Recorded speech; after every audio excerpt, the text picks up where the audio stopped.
A cidade de São Paulo tem esse nome por um motivo religioso e histórico, bem típico do Brasil colonial. Quando os jesuítas fundaram um colégio aqui nessa região, no ano de 1554, inauguraram tal colégio no dia 25 de janeiro daquele ano, festa da conversão do grandíssimo apóstolo São Paulo.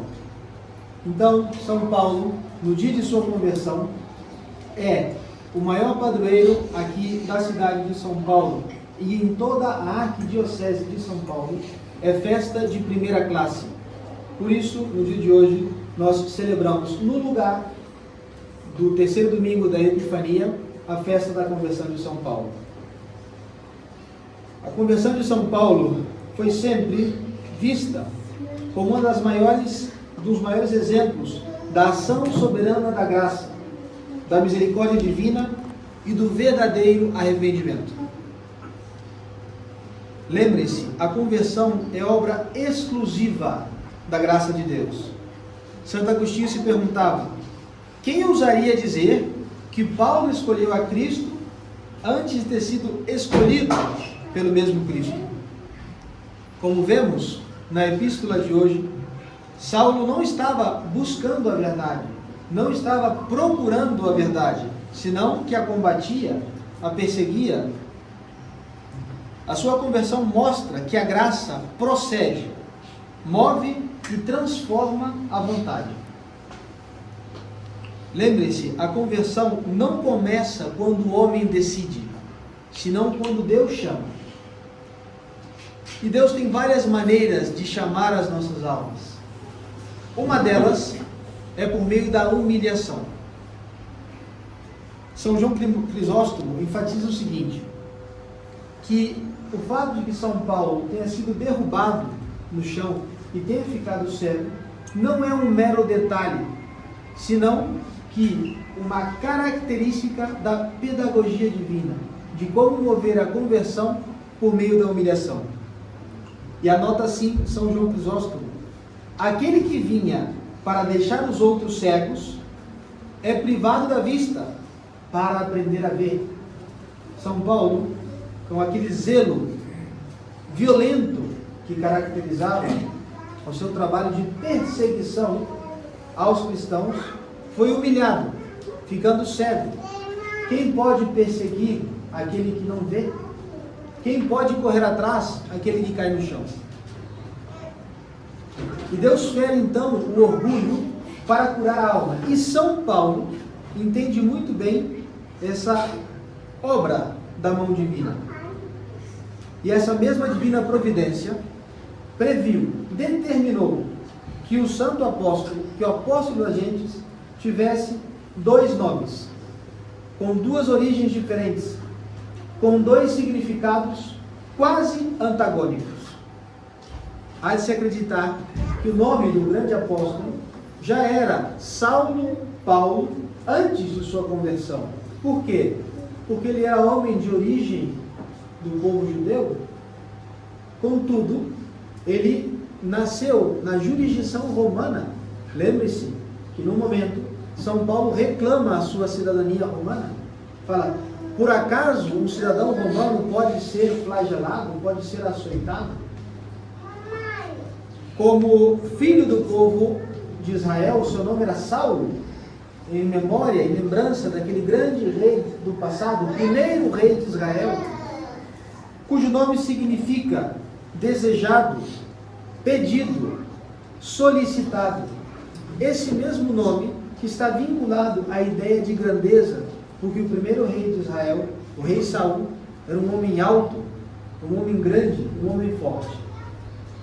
Mas a divina providência não permitiu que fosse somente esse nome, senão que ele também tivesse o nome romano, Paulo, do latim Paulus, que significa pequeno, diminuído, humilhado.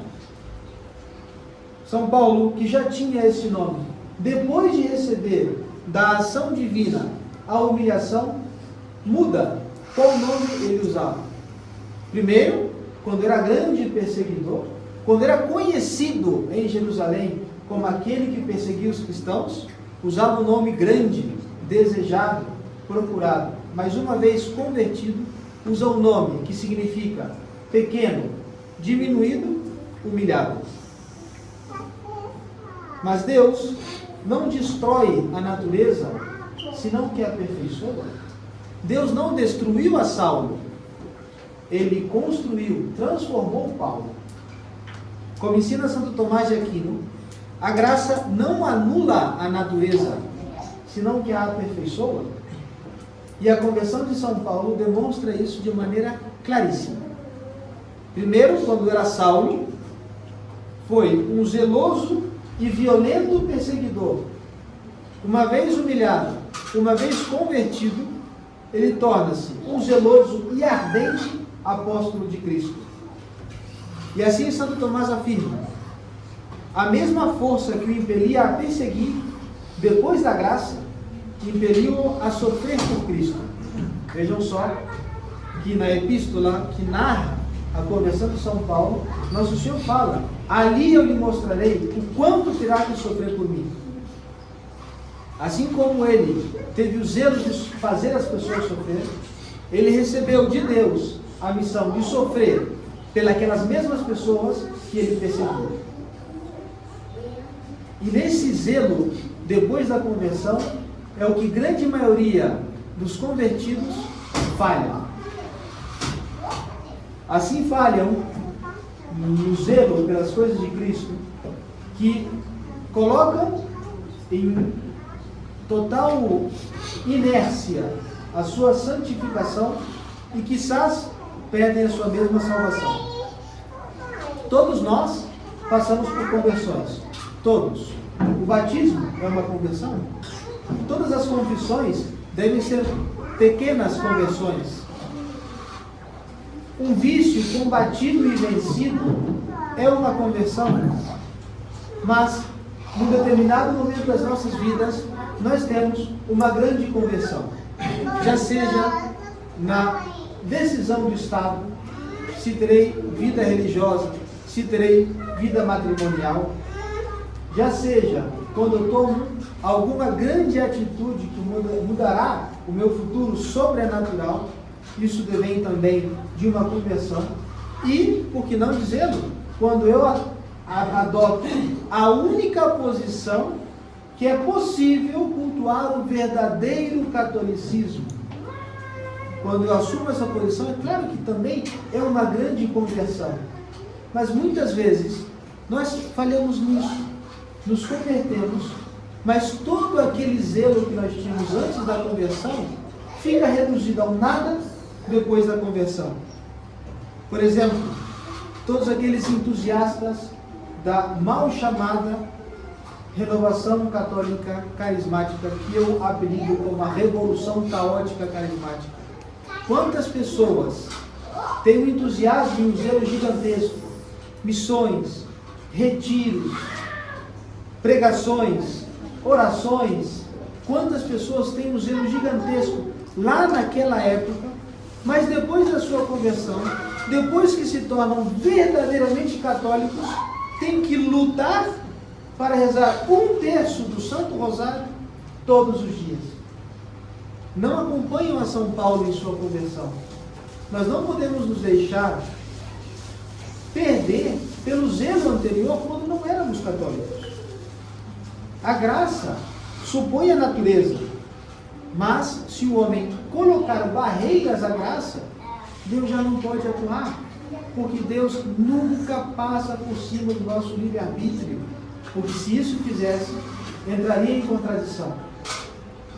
O começo da conversão é quando Deus nos chama, mas nós devemos andar.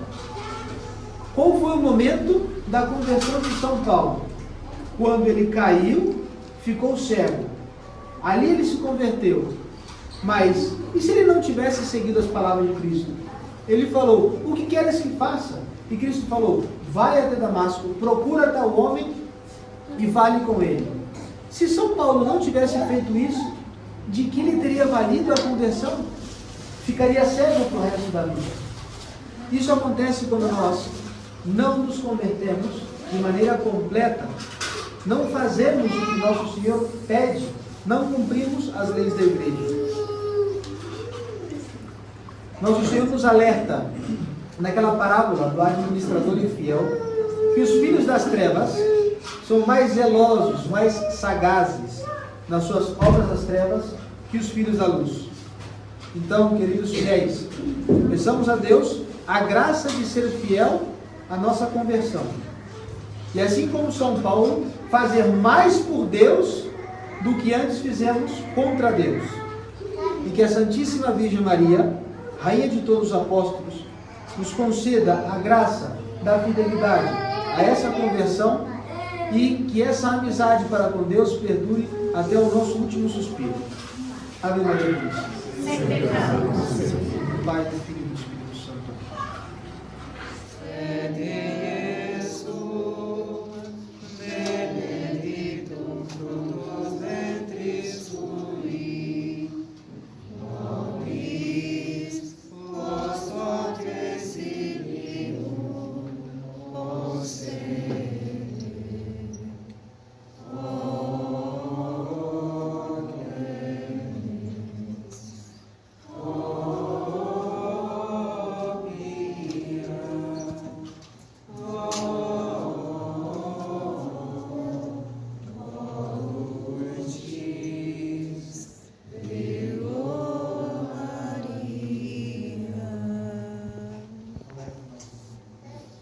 Sejamos dignos das promessas de